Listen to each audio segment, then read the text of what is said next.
the key nickname there that we got to nail, Adam. Here you go. We'll just do it again. I'm Adam Kaufman, episode 392, featuring Disney whisperer Keith Smith.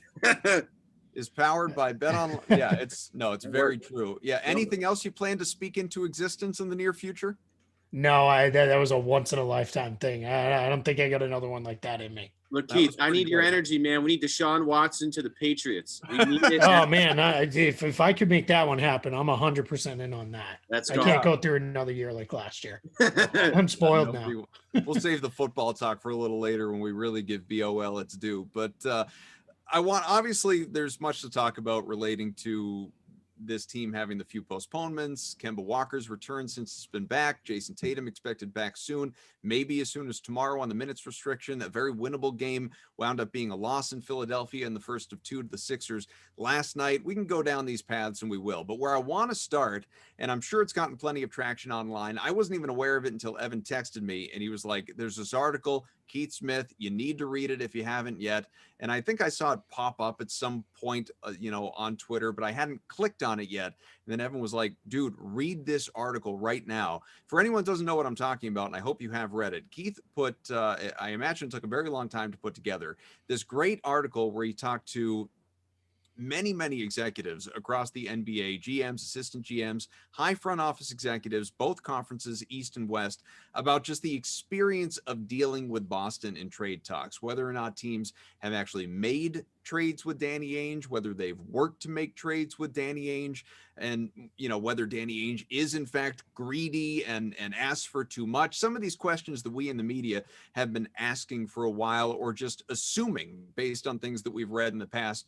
Keith got to the crux of it and, agreeing on the basis of anonymity, got a whole lot of honesty from people, which was a really fun read. I encourage people go and check out. I will tell you, and Keith, I want you to tell people all about the article, but I will just tell you my initial impressions of it were: 1, it was fascinating; 2, it was funny; 3, even as someone who I think has an understanding, a grasp to some level of the inner workings of the Celtics, hierarchy and process when it comes to things like this, it was a great reminder of just how incredibly valuable Mike Zarren is. Yeah, that was one of the big takeaways. And I think I had a pretty good handle on that. And his impression around the league, whether it be from teams or even the league office itself, he's been the one who's kind of pitched that wheel idea for the draft, where, rotates every, through a 30-year cycle, I think it is, or something like that. And people either seem to love it or absolutely hate it. Which I think when you fall at either end of the spectrum, that's pretty good. Right. So I think, that was a major takeaway, was how well respected he is. The other piece is, and it didn't fit in the theme of it, but just how much people actually like him as a guy. Just, over and over again, I heard people say, what a great guy he is. He's just, he's a good guy to talk ideas with and different things, and that sort of stuff. And then the other part was, which I may do a follow-up later, but how incredibly devoted he is to the Celtics. If, Celtics fans, may know, maybe they don't, but he was a season ticket holder. He's a lifelong fan of the team. He has had opportunities. Got the starter jacket. Yeah, exactly. The old school one. Yep. He's had opportunities to go potentially and either be a high ranking member or even run a team in the past. And he's always kind of, stayed loyal to Boston. There's somewhat of an assumption around the league that he's probably Ainge's predecessor, in waiting, as to whenever Ainge decides, I'm done doing this, since I've been doing this basketball thing for a long time, I'm going to hang it up, that, Mike Zarren is probably the next guy in, but we'll see how that ultimately goes. But yeah, it was really cool to hear how many people spoke so highly of him. Yeah, Ab and I have a wager. At least we talked about having a wager on whether Mike Zarren will eventually get another job somewhere else. And like you said right there, Keith, it would shock me. I'm not going to say it would, anything is possible in sports, obviously, but it would shock me if Zarren moved on somewhere else. As you said, he's had opportunities to do so and hasn't done that. Again, when you're a fan, like I get the attraction of running your own team. Like, don't get me wrong. But first off, I'm sure Mike is paid very handsomely for his job. I don't think money is really a huge issue, although, there is a bump up in pay when you get to that, GM status, no question. But if you have the ability to have a huge say, and obviously Mike has a big say in how this team is run, right? And the moves they make, the draft picks they make, he has a huge say in all of this stuff. You know, I'm not sure if there's enough money out there or if he's the type of guy that's like, yeah, I want to run my own team to show everybody I can do that. No, it seems like Mike's like pretty content, you know, being the assistant GM to his favorite franchise growing up. Like that just seems like a pretty slam dunk deal to me. I don't think he's going anywhere, Keith, and it seems like you feel the same way. Yeah, I do. And I think there is something to that is, you know, once you're in a place where you want to be, as long as they're taking good care of you, well, why would you leave? You know, and I think he's making more than enough money to live the life he wants to live. And, you know, it can be hard. Yeah. If we've heard these guys, whether it be a coach or sometimes it's even a player, how hard it is to go play somewhere else. I remember Paul Pierce always talking about how he hated the Celtics, you know, and that eventually he, you know, grew and became one of the all-time best Celtics. But yeah, I have to wonder if, you know, Mike Zarren, we know he was in the running for the Philadelphia job at least once, if not twice. If he looks at that and says, man, all I've wanted to ever do is beat these guys, you know, how do I go, you know, work for them? I don't know. I've never asked him that personally, but I assume that's got to be at least part of the thinking. There's probably a job security component to it too, right? Not in this sense. Like Mike Zarren, I'm guessing, based on his reputation, his work ethic, you know, the way he's viewed around the NBA, he's never going to be hard up to find a job, obviously. But if you make that leap, you know, if you leave the Celtics to go be the GM of another team, you know, if things don't go well, you're going to lose your job. That's, you know, the guys get fired far more often than they leave on their own or retire in that line of work. That's just the way it goes. Now, obviously he could find another job immediately after losing that one, even if it's as an assistant GM, but does he want to move his family around the country repeatedly, potentially? Yeah. Or does he want to stay with a place that, like, you know, we've all noted, like this was the boyhood team. This was the dream, I assume, to work for the Celtics. Maybe it was to play for the Celtics, but now to work for the Celtics. And, you know, he's especially being number 2 to Ainge. Maybe it's another story if Ainge does walk away at some point and Mike Zarren is the successor. But right now, being number 2 to Ainge, like he has, I mean, it can't ever be a care in his world of I'm going to lose my job tomorrow. Like he has the ultimate job security. He is not going anywhere by I don't even know what would have to happen for Mike Zarren to lose his job with the Celtics. And I think that, you know, Wyc Grousbeck and company ownership there's such an extreme sense of loyalty within the organization too, that like, that's why I don't even think like people harp on the fact that, well, Danny Ainge has been around for almost 20 years. He's won 1 championship. And yes, he's rebuilt the team multiple times as well, but he's won 1 championship and it's Boston and our expectation is more and we have to have higher than that. 1 title's not enough in 2 decades. Danny is not going anywhere on Wyc's, you know, command. Danny will leave when Danny wants to leave. Danny has a job for life, so to speak.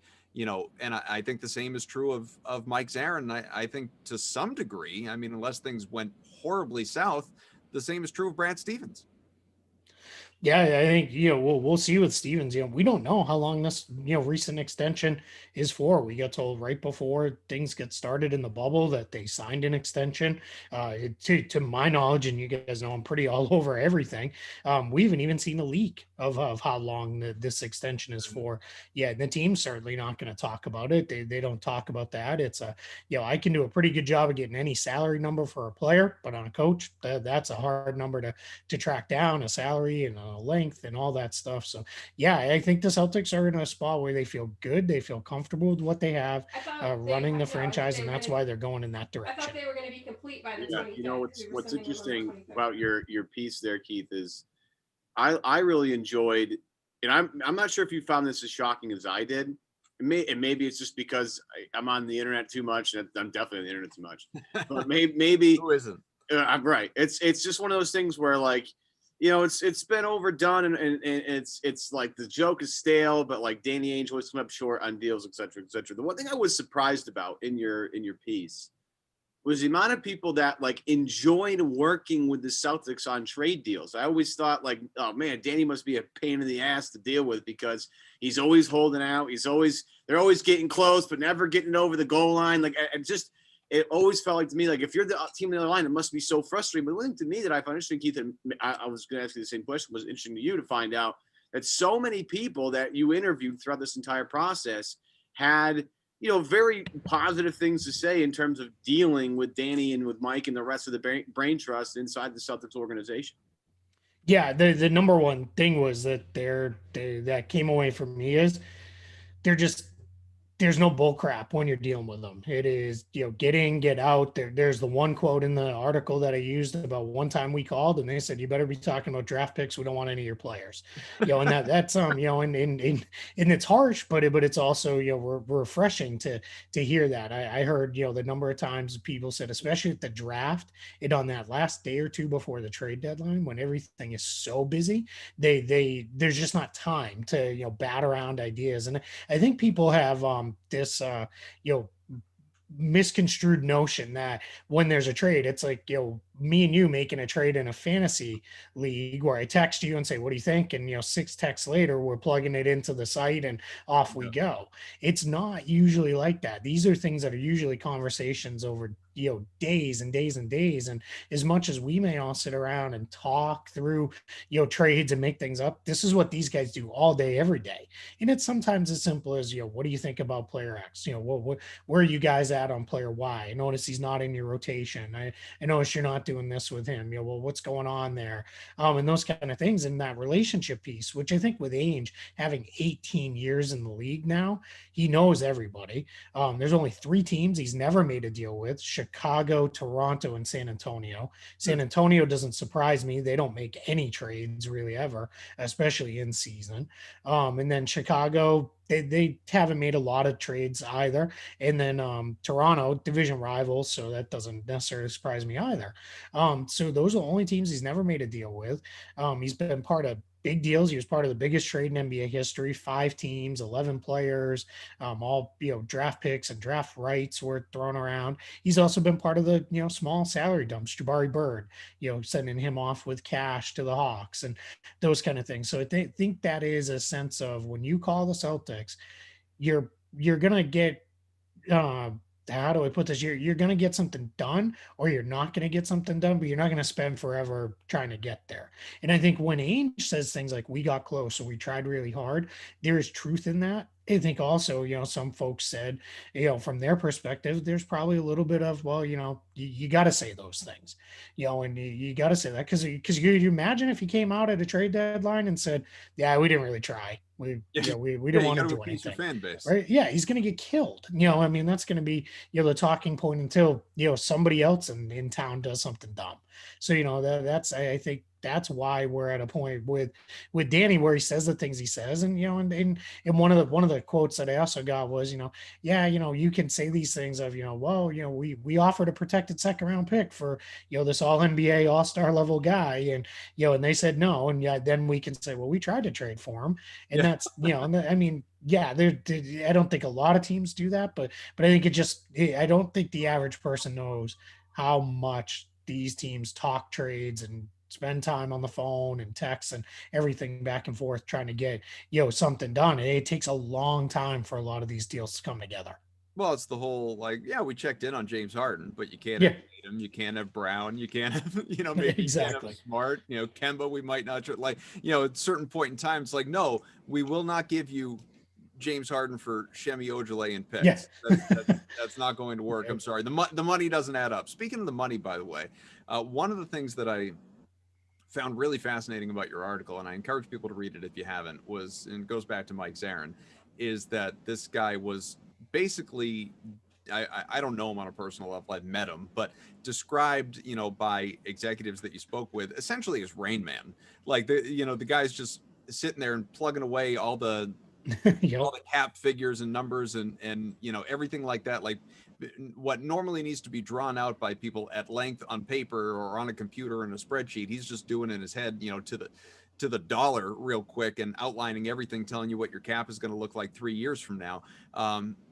What I wonder is, and I just don't know, I don't want to presume one way or the other, maybe you have some insight into this, because this is one of the things that Evan and I were texting about when we were having our little Zarren debate about his future. If in fact he is the guy after Danny Ainge, however many years from now that may be, how is he when it comes to evaluating talent? We know he's a cap wizard. We know he's very progressive. We know he's great with numbers. How is he when it comes to player development and that side of things that, as we know, Danny Ainge is very good at? Yeah, that part I don't have a real great answer to, other than he is involved. That was the extent I know. I don't know how much he spends time on the college players. Is he more involved on the pro side?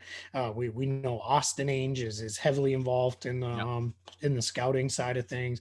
And they do a lot over in Europe, which we've seen pay off time and time again as they've added productive players to the roster from the European ranks. So yeah, I'm not sure with Zarin, and it's not uncommon when you get to his point as the number two in the front office for their focus to be on the NBA. A lot of teams they have their, whether it be general manager or their president of basketball operations, what the titles are, they're getting to be crazy with levels and all this stuff. But you've got your number one guy, which is clearly Danny Ainge. It's not uncommon for the number two guy to be focused also on the NBA, and then the guys after that are focused more on the college ranks, the international ranks, and the likes like that.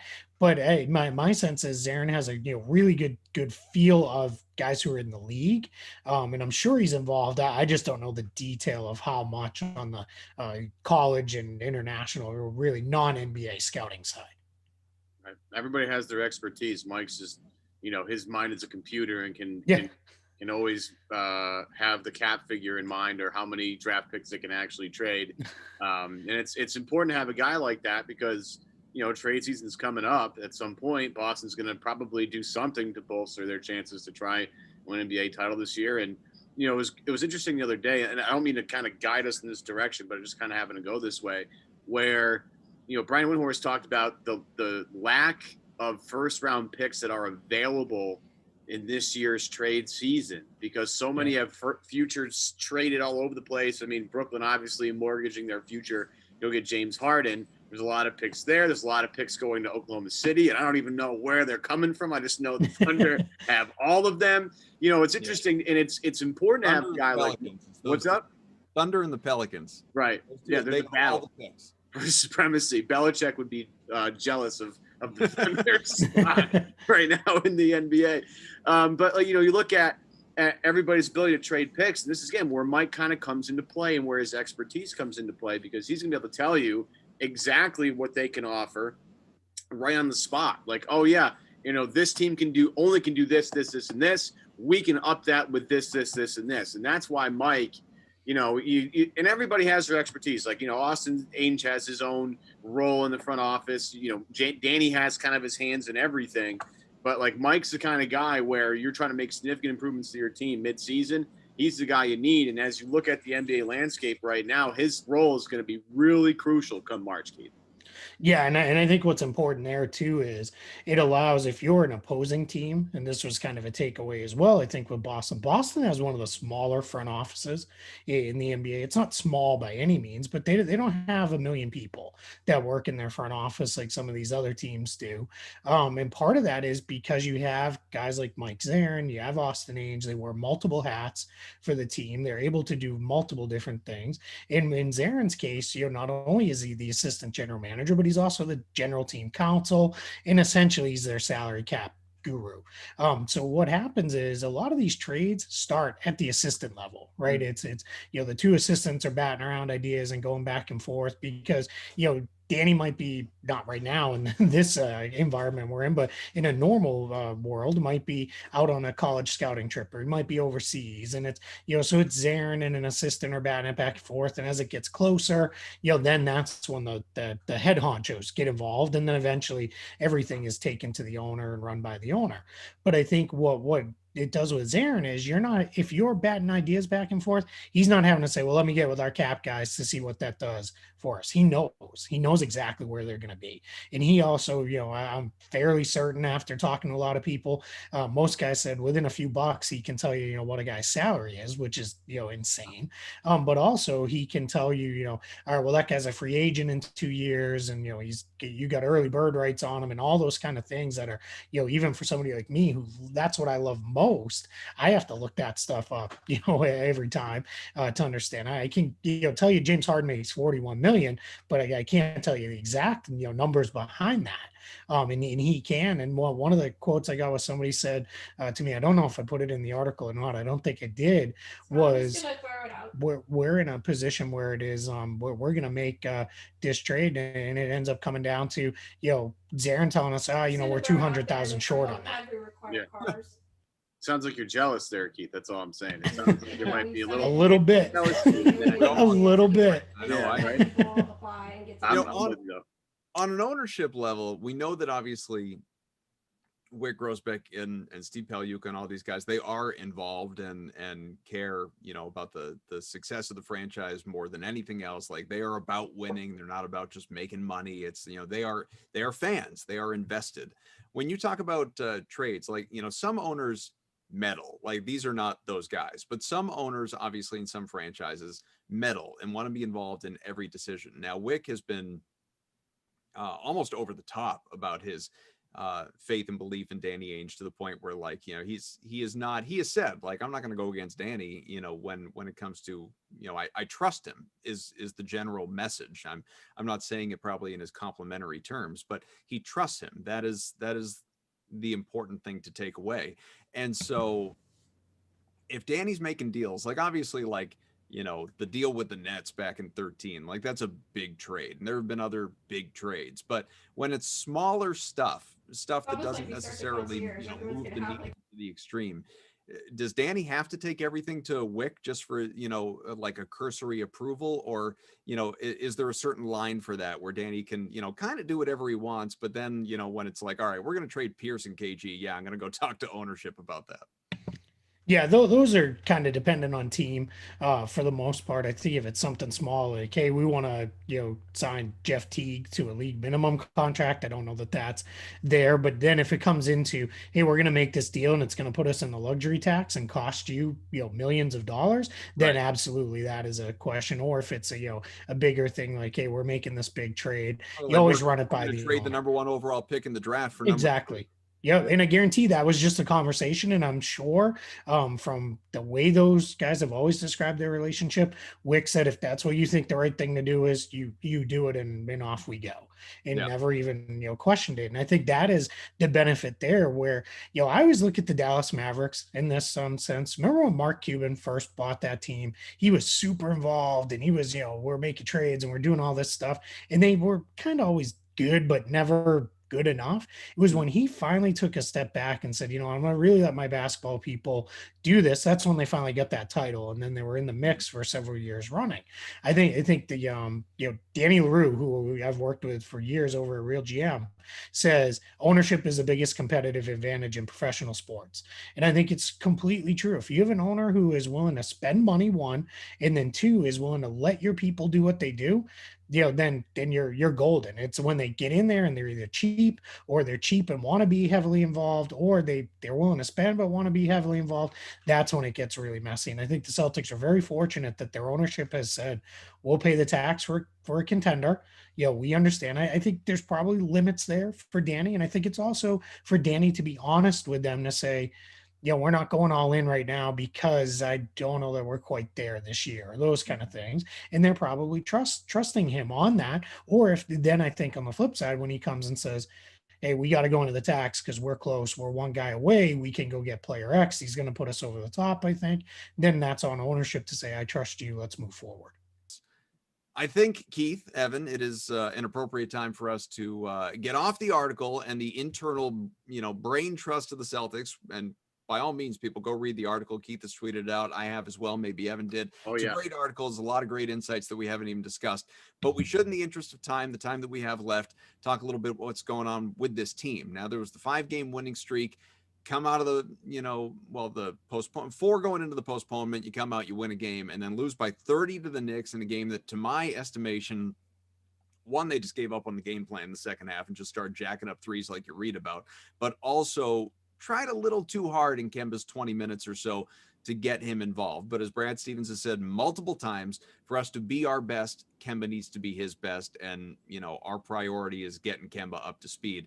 And that has been apparent within the times that he has been on the floor dealing with these minutes restrictions that he's been so frustrated by, but, patiently adhering to, obviously. The last game out against the Sixers, we talked about it, very winnable game, doesn't go their way. How have you, I think most importantly, how have you thought Kemba's looked in his 2 games back where he has said he feels worlds better than he did in the bubble and everything feels better and nothing bothers him? Yeah, I think physically you can see that. I think especially that early in that Knicks game, I wasn't trying to overreact too much because there was probably a lot of adrenaline flowing. He was probably super excited to be out there, and clearly was, as he said. But I thought last night's game, or Wednesday night's game against Philadelphia, I thought he looked a lot like the Kemba we saw last fall and then in the early part of the winter before he hurt the knee. And I thought you really saw him, quick. His burst was there.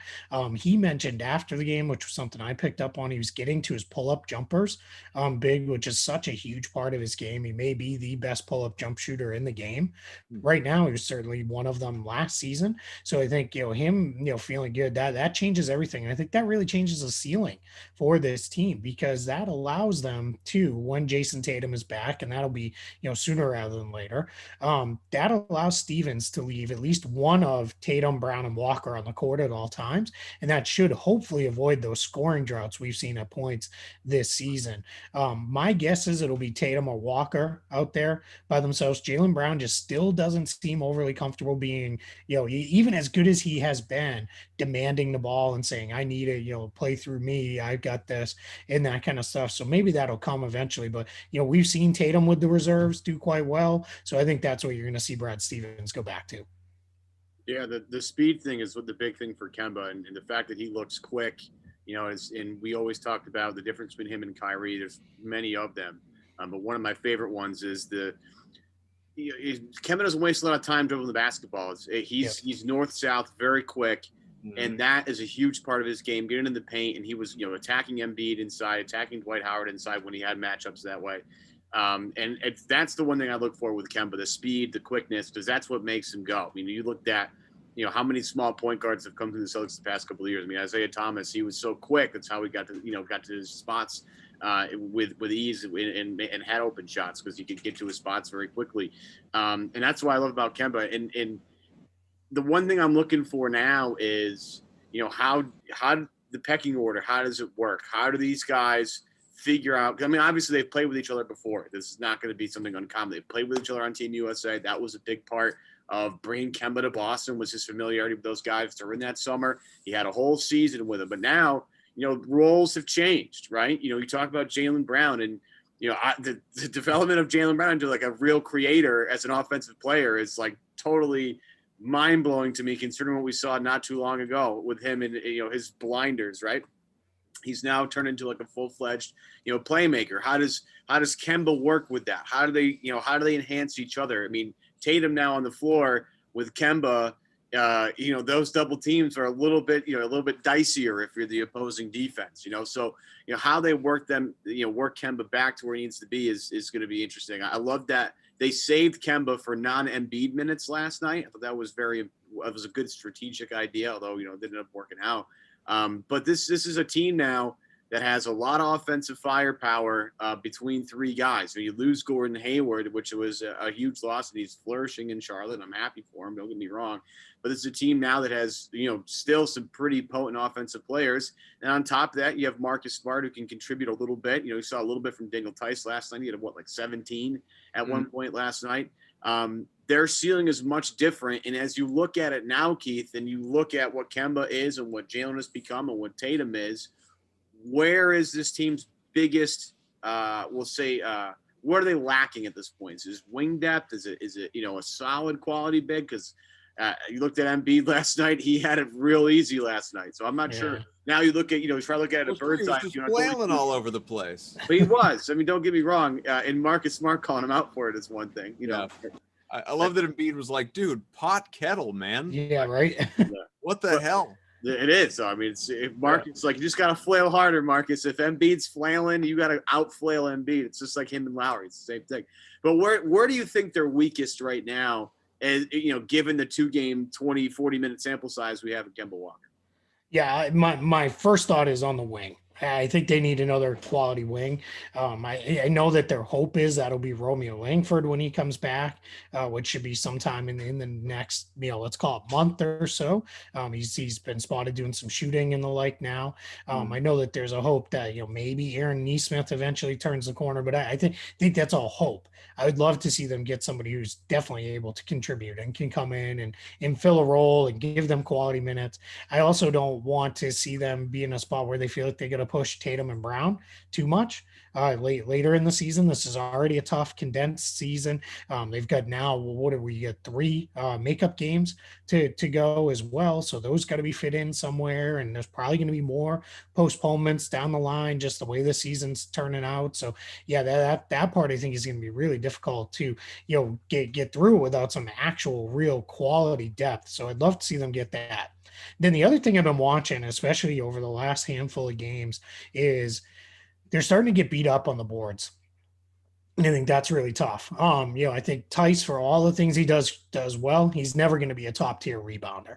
Thompson can rebound, but he hasn't done the other things.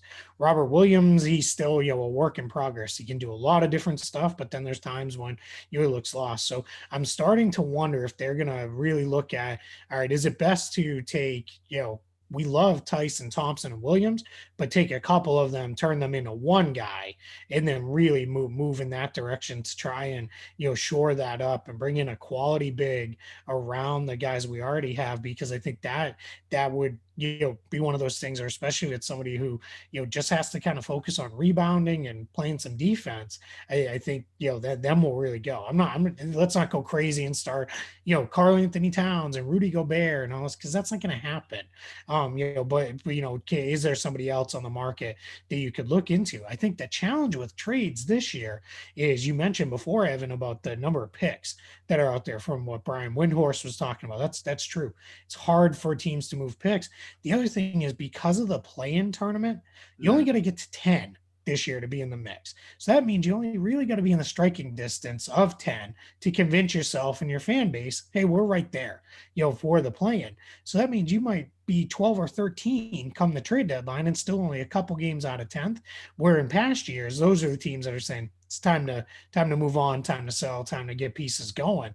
And I think what you're really looking at with the Celtics in particular here is, all right, well, what are we going to do? Are there going to be enough sellers out there come the trade deadline where you can actually add a quality piece?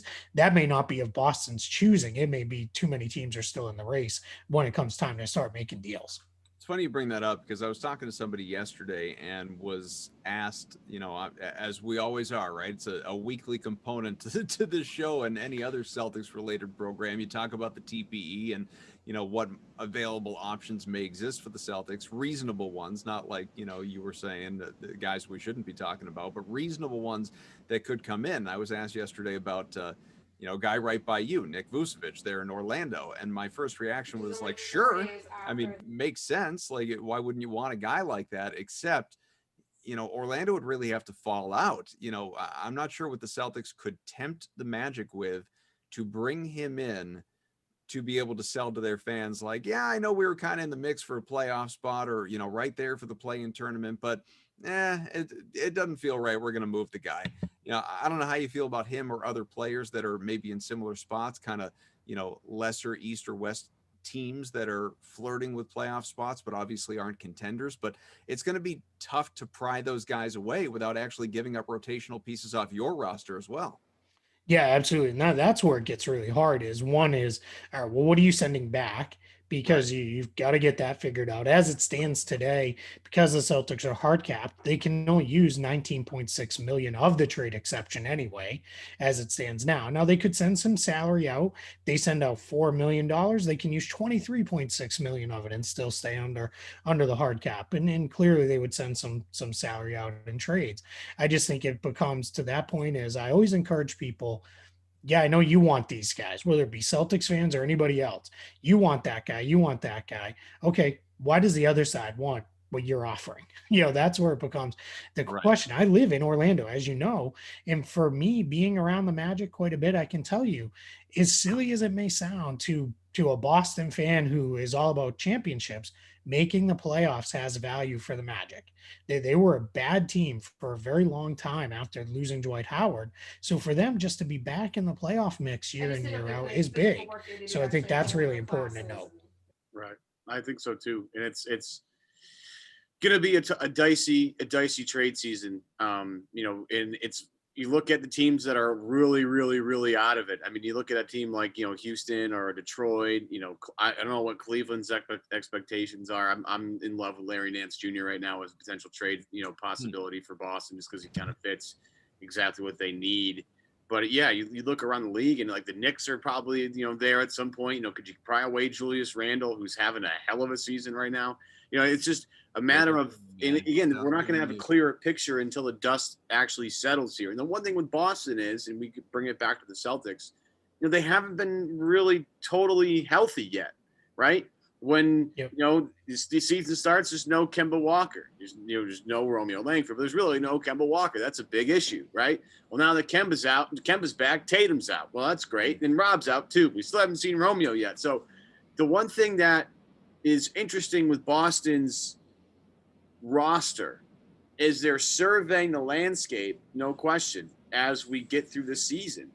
But they have to also do that internally and say, like, okay, we need wing depth, but we haven't seen Romeo Langford yet. Maybe he can give us what we need. We got killed in the boards last night because Embiid, is a monster, and Dwight Howard is, everybody's, nobody love, he's a detraction in certain ways and not in others, but he's got a lot of bulk down low, but you're missing Rob Williams as well. So it's like, you have a Celtics team that's not totally complete yet. And you have an NBA that's not totally has any idea where they all fall yet. So, as we sit here and talk about exactly what Boston wants and needs, and everybody's like, oh yeah, go get PJ Tucker, go get Harrison Barnes, go get this guy, go get that guy.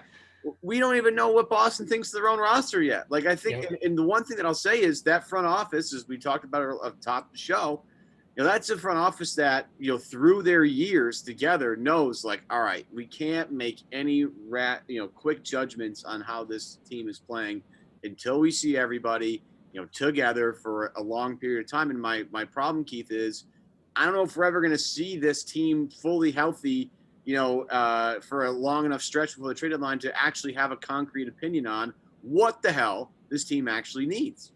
Yeah, and that's the problem is, how long is too long? How long is too long waiting for, these guys to get together? And yeah, you make a great point there. That is where it gets tough. And, do you keep banking on that? And then that day never comes. And then by then the trade deadline is passed and you can't improve the team and those kind of things. I think your other challenge is, as you look around the league, we're so conditioned to, it's late January, we must be almost to the trade deadline, it's time to make trades. We are a month into this season, and I had a team when I was kind of reaching out to them, just, hey, what are you hearing? What are you guys talking about? What's going on? Say, man, there's nothing going on right now. A third of the league can't even be traded for another 2 weeks. Almost until February 6th.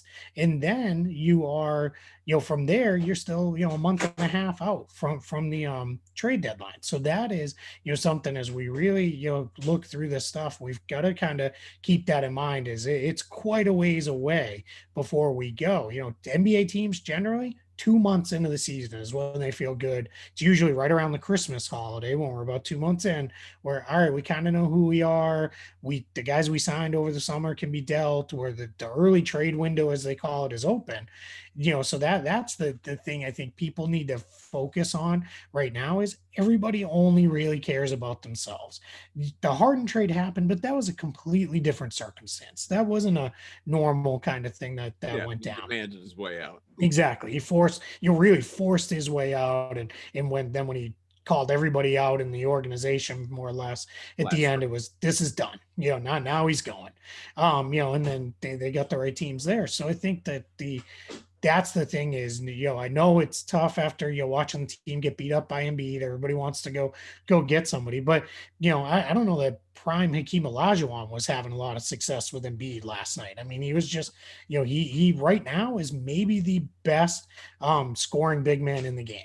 I don't know that it's close. I think Nikola Jokic is the best all around offensive big, but I think Embiid's right there. And I think, that's a sign of respect of, hey, right there. And I think you also need to say in the end of, hey, we were right there without Jason Tatum.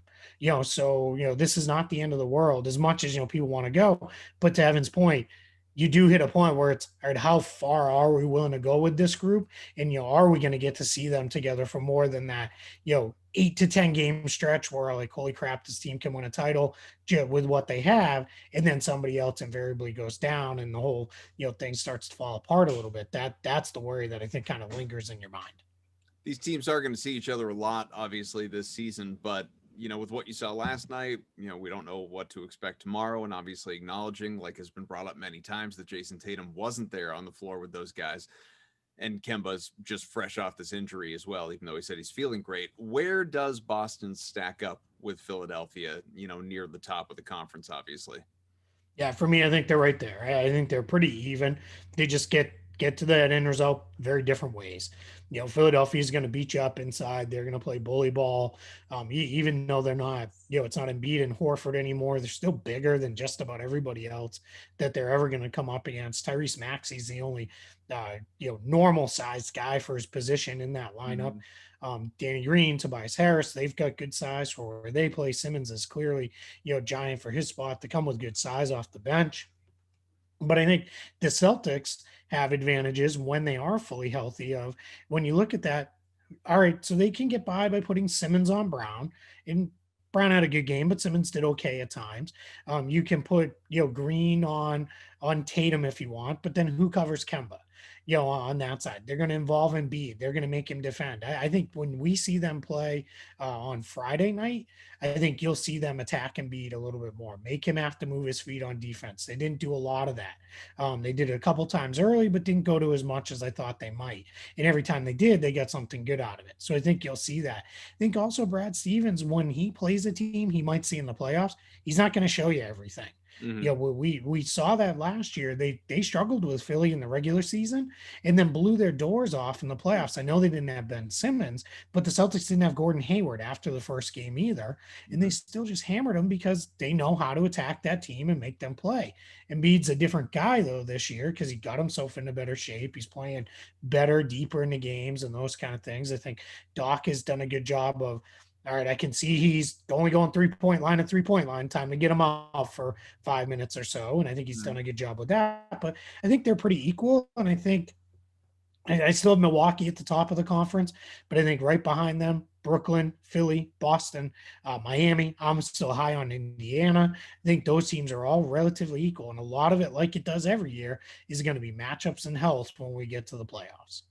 Yeah, when you look at the rest of the East, you say Milwaukee's still the top of the conference. Is that the team? I know everybody's like, well, you got to kind of plan your team around beating the Lakers. As if eventually you got to go to the finals. You're probably going to play the Lakers. You got to see if your team is big enough, deep enough to beat that team. Is there a team in the East that you think, out of all of them, the Brooklyns, the Bostons, the Phillies, the Milwaukees, Miamis, is there a team? It's like Boston at the end of the day has to look themselves in the face and be like, say, can we beat Team X? Because that's the team everybody's chasing. Is it Milwaukee for you? Is it Brooklyn for you? Is it Philly for you? Which one? Yeah, it's Milwaukee. Still, I think what the Bucks have done this year very differently than the years prior, the last couple especially. They overwhelmed teams by being 11 or 12 guys deep. So when they played an average or a bad team, their depth just crushed those teams. And that's why they beat teams, by 20 points and had a historic scoring margin and all that. But then when you got to the playoffs, their main guys had only played 25 to 30 minutes a night. So Mike Budenholzer said as they flamed out against Miami in the second round, I can't push these guys to 40 to 45 minutes a night. They're just not there. Now what he's doing in this regular season, because they only go about 8 or 9 deep, their main guys are playing 30, 35, occasionally 40 minutes. that's going to help them. I think less is more for that team. The more minutes Giannis is on the floor, the better. He's learned how to play without committing, dumb fouls. It used to be every game 2 or 3 dumb fouls, then the kind of 50-50 calls. Now he's on the bench in foul trouble, he's out of the game. So I think Milwaukee's still that team. I think they've still got they've still got the best player in the conference, although Kevin Durant's really pushing that pretty hard. He's been pretty good. I'm not as worried about the Nets because how are they going to defend anybody? We were talking about the Colin Sexton show and how crazy he went, off the air, and so I'm not overly worried about the Nets like some people are. Now maybe they fix that. They've got a couple roster spots. They've got some tools to go get somebody, but no one's coming in that's gonna magically solve their defensive issues that they have. So we'll see. Miami, they're good, but Boston was right there with them. I know they lost that series, but they were right there in that series the whole way. And then, other teams, Indiana's a good team, Philadelphia's a good team, but I think you're looking at it. It's funny, like you said, people always say, well, you got to think about beating the Lakers. I had a coach once tell me, you can't worry about what you got to do to beat the team in the other conference in the finals to get yourself to the finals. That's something, unless you are certain we're going to be there, like the Cavs and Warriors when they went 4 straight against each other. Yep. Those two teams were worried about beating each other, right? We all knew that at that point because they knew pretty confidently we're going to be there at the end. Everybody else has to figure out how to beat your teams in your own conference first. The show, once again, is powered by betonline.ag. Go to betonline.ag today. Use the promo code CLNS50 for a 50% sign-up bonus. I'm with you. We don't need to do it right now because, one, you've hit on it. Two, Evan and I have talked about it a bunch in the past. I guess we could talk a little bit more just in the sense that now we've finally seen those 3 guys together in Brooklyn, and Kyrie Irving is back from going AWOL for multiple weeks, 7 games. But I'm not impressed. I think it's going to be insane talent, those 3 guys for sure, but there's not a lot after them. And I just think that they are going to, be a second round, maybe conference final exit. To me, they're not a team that I am, concerned with winning a championship because, yeah, they can score in bunches, but they can't stop anybody. And that's not dismissing the Colin Sexton show, as you noted. I think other teams are going to, and other players are going to torch them as well that are, better and worse than Sexton. I just, defensively, it's not there. It's not there. I think offensively it'll be fine and they'll do what they do and they'll all have their numbers. And, we'll see week to week, game to game, if it truly winds up being James Harden that defers as he did kind of in the first game, alongside both of them in terms of at least shot volume. He was, much more efficient. And, looking back on it, he actually, I was thinking, when was the last time James Harden took 13 shots in a game? And he actually did it with more often in Houston than I remembered. Probably though with 15 to 20 free throw attempts, right? Sure. So that's yeah. But I don't know. They're in the conversation because they should be in the conversation sure. Because talent wins all, and that's why. But are they ultimately going to get over the hump, meaning, represent the East? I just don't see it. Yeah, and that's my thing is and I'm not as worried about the whole there's only one ball thing. There's some to that. I just worry about them playing any defense. DeAndre Jordan looks washed. He's not, I just don't think it's gonna get it done there.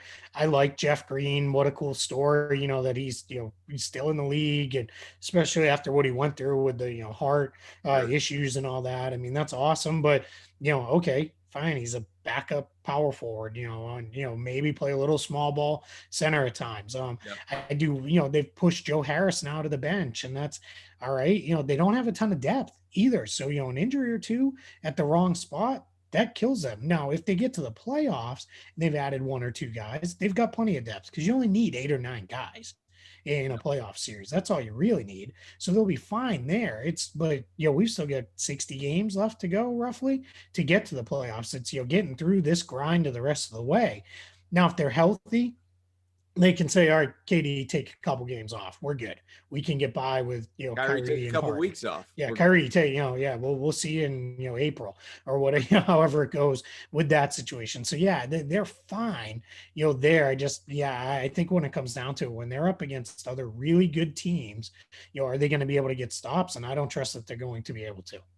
Have any parting thoughts on the, be it that or anything else before we wrap here? Yeah, I'm not the Nets. I'm not going to overreact to one game, as I think a lot of people are not going to do. I find it an interesting experiment. Um, they're going to be able to score on anybody. So, they're going to play a lot of games in the, 120s, 130s. And the adage of can you win basketball games that way? Can you win playoff series that way? It's going to be put to the test. So, I think we all know what they are. I don't think there's, I don't think it's going to say anything groundbreaking in terms of what they are.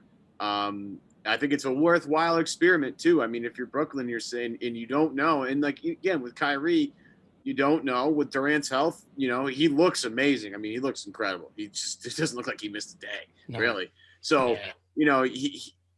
but he had a devastating injury, and you have to kind of plan ahead for that. And if it's just Kyrie or if it's just Durant, you're not going to win the NBA title. But if you have two of the three guys, maybe you can do some damage. I mean, I still don't think so, but having all three of them healthy at the same time, maybe you can. In my opinion, it's a worthwhile experiment. I think they give up way too much for James Harden, but again, if you're trying to win a title right now, it's not a bad move. The other thing I'll say as we finish things up here, and we'll go back to betonline.ag for a minute here. Our sponsor, stealing us 50% bonus.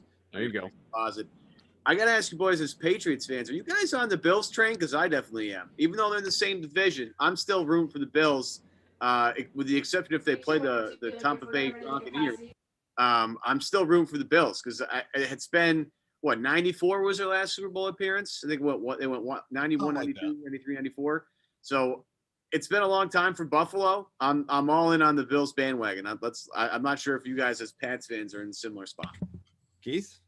Yeah, I am. I'm pulling for the Bills, and then I still love Tom Brady. I mean, I wish he was doing it here, with the Pats, but it is what it is. So that's the matchup I'm hoping for there. I don't, kind of the Chiefs. It's funny because they're already on this whole Mahomes is the best quarterback ever, and we're a dynasty. You won one. Settle down. Let's win a few more before we start crowning guys as Hall of Famers and the best things ever. And I think he's great, but I'm there. I would love to see the Bills win. I have a lot of friends who are Bills fans, transplants here in Florida as well, like me, that love that team and have been through everything with them. From the 4 straight Super Bowl losses to the just awful years in between then and now. So I'm rooting for them for sure. The matchup that I am pulling for is probably not the ratings bonanza matchup that the league might or networks might otherwise want. Packers Bills with Green Bay winning. That's what I'm looking for. That's what I want, for a multitude of reasons that I could spend another hour explaining. But very, very quickly, I'm just all in on the Aaron Rodgers story this year. Have been since draft night when they took Jordan Love in the first round. Jordan Love for MVP, man. I'm telling you. I'm saying, I said it at the time. I said this is the Patriots drafting Jimmy Garoppolo. This is the Packers saying, you know what? You weren't great last year. We can cut you loose after this season with, no detriment to our financial situation. This is the swan song season for Aaron Rodgers. And for him to go out with no added help to the roster and just have the screw you season where he's going to be league MVP and potentially a Super Bowl champ. I'm just all in for it. I'm all in for it.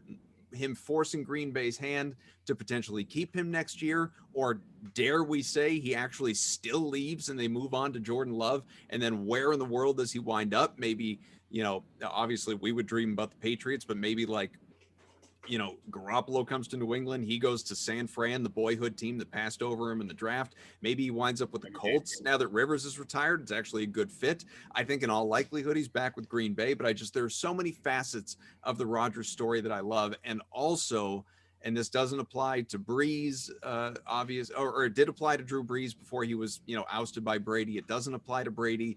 It doesn't yet apply to Mahomes and Allen because they're so young, but Aaron Rodgers he's one of the GOATs. He's not the GOAT, that's Brady, but he's one of the greatest of all time. And you want to say to the eye test, he might even be better than Brady, just in terms of athleticism. He's more fun to watch. Statistically, he's not Brady, but he is one of those guys that should retire with multiple rings. He just should, much as Drew Brees should have. And not that these guys have control over that, but it feels like Peyton Manning had 2, he should have had 2. You know, Brady obviously should have had 2. He had 2. You know. What's that? And Eli should have had Yeah. 2. He has 2. You know. True, Eli. But those 2 put Eli in the Hall of Fame. But Aaron Rodgers should have multiple rings, and this is the year. This is just the perfect year for him to win it. So I'm all in.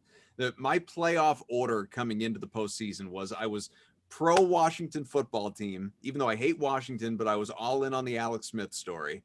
And then obviously they were predictably ousted, and now it's Green Bay. I want to see Aaron Rodgers win that title this year. And just I want him to, like Mike, let's bring it back to basketball. Like Michael Jordan, bringing to his Hall of Fame speech the guy that beat him out for the varsity slot in high school and calling him out in the crowd. I want Aaron Rodgers to win a Super Bowl and walk up to the podium to grab the Lombardi trophy, like dragging Jordan Love by the collar as his other trophy. Like, see what I did? You guys brought this in, giving me no help this year. Here's your championship. That's what I want. Yeah, just drop the mic and be like, I'm out. I'll see you. Yeah. Cut me loose. I'm playing somewhere else next year. So that is the, believe it or not, somewhat bullet pointed answer to your question. Love it. Man, I can't do any more Eli Manning talk. My wife and I were in the stands for the 18-1 season. Oh. We were living in Southern California, splurged, spent more money than I've ever spent on anything in my life to go to that game. And we went, and I always like to tell people I was, about a minute and a half from maybe the best day of my life. And we walked back to the car after the game was over, jumped right in the car. And other than stopping for gas, I drove straight home back to California, a little over 5 hours straight, and said, that's it. I can't wait to get out of Arizona. And I have not been back to that state since. And oh man. All right. So for the Celtics guys, back at it in Philadelphia tomorrow night. Make sure you watch, see how they do. Sunday, they will host the Cavaliers. This is obviously, pending any sort of protocol situations that have been postponing games left and right. On Monday, so it's a back-to-back in Chicago. Wednesday at San Antonio, and I assume, staying on the pattern we have been with, we will regroup after that. So a few games, 4 games to go for the Celtics. We'll see how they do, how Kemba does, how Tatum does in his return. Hopefully that is sooner than later. Health and safety, most important, obviously, and it'll be good to see everybody back on the floor. But this is a fun show. As always, Keith Smith, you can follow him on Twitter. By all means, do so. Great content, including the article we spent a lot of time talking about Danny Ainge, Mike Zarren, and the Celtics' recent trade history, or at least attempts at making them at times. And obviously, you can find his work on Yahoo, Celtics Blog, and a host of other places as well. And for Evan, always a pleasure. Keith, thanks very much, sir. Thank you. I appreciate you guys having me. Y'all stay safe, you and yours. All right, guys, subscribe, Celtics Beat, iTunes. Leave us a comment, a rating, a review. We haven't told you that in a while, and we do appreciate it. We might even check to